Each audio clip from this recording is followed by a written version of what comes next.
globally, from an ethical perspective, we're actually, and we had a very, this is very U.S. pricing focused, but there was, we are very comfortable with the notion that as the first world, as the richest country, we need to subsidize drug creation and pay higher prices so that people can live, just have, truly life-saving drugs in the rest of the world.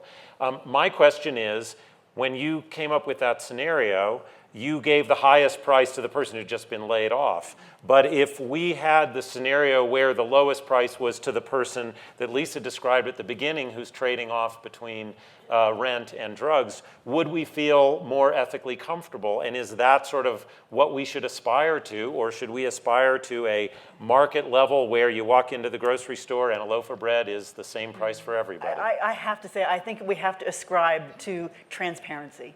And so Jeffrey's point earlier that everybody knows what the price is, and that is not just consumers. That goes to employers, that goes to government, all payers. Because part of the problem is there's no explanation of benefits when you fill out a prescription. There's no way of knowing really how much everybody's getting paid, and part of it is the pharmacy benefit managers like Express Scripts and CVS Caremark. There is nothing that forces them to show where all this money goes, and that is to me one of the greatest problems. The other part you mentioned a minute ago is there's also no requirement that they act as a fiduciary. They do not have to act on behalf of their clients. They can act on their own behalf. Ellen, I would take your ethical thing.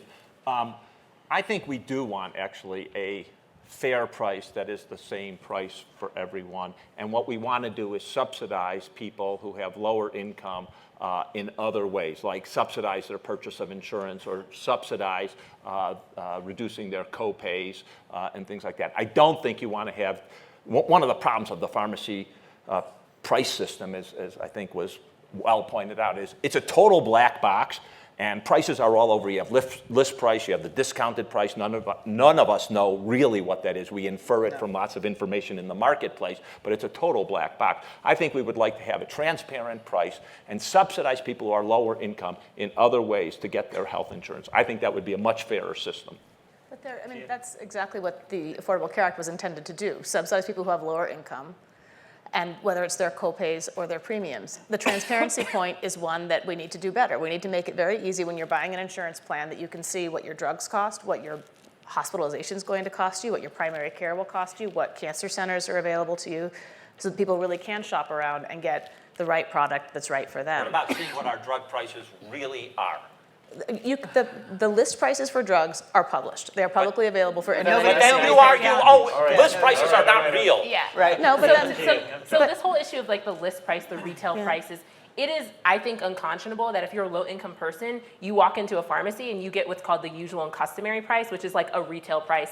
No one paid, but if you have insurance, you would never pay that amount. No one would pay that. And it's even interesting, like coupon programs or organizations like Blink that are basically just adding on existing coupons to that retail price just to bring it lower. It's like going into, I go to a car wash, that there's a coupon bin right next to the cash register that gives you $5 off. Right. So literally the fact that we have to have services that are like reaching a coupon, taking it out and giving it to the cashier, like this is silly. You're the only one who has to pay that price. I've even heard stories of people who know their insurance is canceled. They give their insurance card number at the hospital or at the doctor's office, and then the person comes back and says, "Oh, wait, sorry, your insurance is covered. It's canceled, but we're still going to give you that lower price because we're not going to give you the regular pricing." I mean, that's what's really unconscionable at this system, is that if you're low income, you're paying the price that no one else is paying. Right. I just want to point out, so just one thing to clarify. So just so people know, Blink is not a coupon service. So what basically Blink is doing, so the way that Blink works. It's a voucher service. It's a voucher system. There's not much difference. It just relates to, because we are actually a fiduciary of users. So what we're doing is these prices do exist already, which is the whole point, and we're giving everyone access to those insured company prices.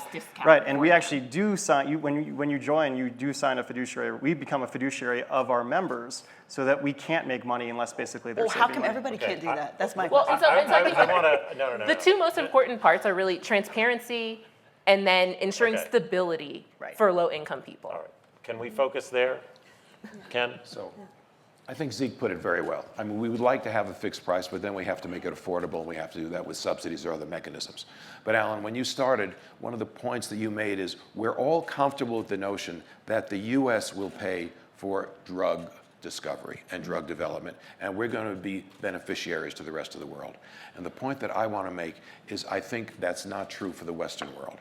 I think the Western world has to now start to contribute to the costs, and they can't just keep their prices 50% or 25% of what it is in the US so that American consumers wind up overpaying for drugs to support the R&D effort that we need that's so essential.